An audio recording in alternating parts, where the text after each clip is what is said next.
I am Jasmine Kitacler B. Iso, and we will be talking about marketing cooperatives. Marketing cooperatives plays a significant role in the agricultural sector, particularly in Europe, where they established in the latter part of 1800s.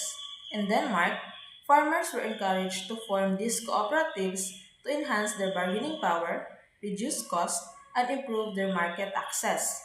The establishment of marketing cooperative has been a crucial development in supporting farmers and enhancing the agricultural economy in Europe and beyond.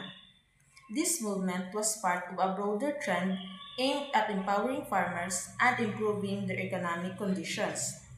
The cooperative movement gained a momentum as farmers sought to overcome challenges such as fluctuating market price, high transportation costs, and the dominance of middlemen. By forming marketing cooperatives, farmers could collectively market their product, negotiate better price, and reduce costs through economic scale.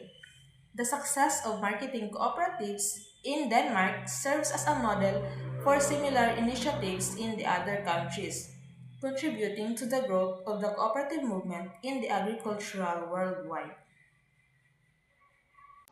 I am Jeb Pirocho and I will be talking about the farmer were encouraged to organize marketing cooperative because of the following reasons. First is loss of German market. Germany was one of Denmark, a largest export market for agriculture product. However, during the late 1800s, Germany introduced protective tariffs to shield its own farmers from the foreign competition. This made it harder and less profitable for Danish farmers to sell their product in Germany. As a result, they needed new ways to market their goods effectively. Find alternative exports markets and reduce dependence on one's country. Marketing cooperative help them unite and sell products collectively, giving them stronger bargaining power. Second is keen competition of cheaper grains and foodstuffs from the United States. The US had vast farmland and more advanced agricultural machinery, allowing it to produce grain and food at a much lower cost. This means the European farmers, especially in Denmark, faced though competition because American products were cheaper and real- readily available in European markets. To survive, Danish farmers needed to adapt by focusing on higher value products like dairy, dairy and bacon, and by organizing marketing cooperative to standardize quality, reduce cost, and sell collectively to remain competitive. And the last is development of political nationalism. In the late 1800s, nationalism was growing across Europe.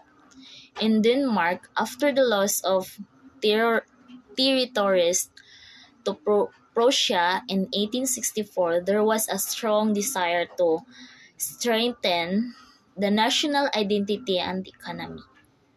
Cooperatives become a way for farmers to support each other, promote self-reliance, and build economic independence from foreign powers. This spirit of nationalism encouraged farmers to unite and create stronger collective organization that not only improve their economic position but also reinforce national pride. I am Jessamine Aihaigtin and I will be discussing a marketing cooperative in the Philippines. The formation of marketing cooperatives in the Philippines dates back to the early 20th century with tobacco planters in the Cagayan Valley pioneering the movement. These farmers, facing common challenges such as low farm gate prices and exploitation by middlemen, began organizing informal associations to improve their ability to market their products collectively. Recognizing the need for a legal structure to support cooperative activities, the government enacted the Marketing Cooperative Law in 1927. This legislation formally recognized and supported the formation of cooperatives, allowing existing farmers' associations to be transformed into legal marketing cooperatives. It provided guidelines on cooperative formation, membership, capital building, and governance, strengthening the capacity of farmers to participate more effectively in the market. The formal transformation of these tobacco growers' associations marked a significant turning point in the Philippine cooperative movement. It not only empowered farmers economically but also inspired similar cooperative initiatives in other agricultural sectors across the country. These early efforts laid the foundation for the modern cooperative system that continues to play a crucial role in rural development and agricultural sustainability.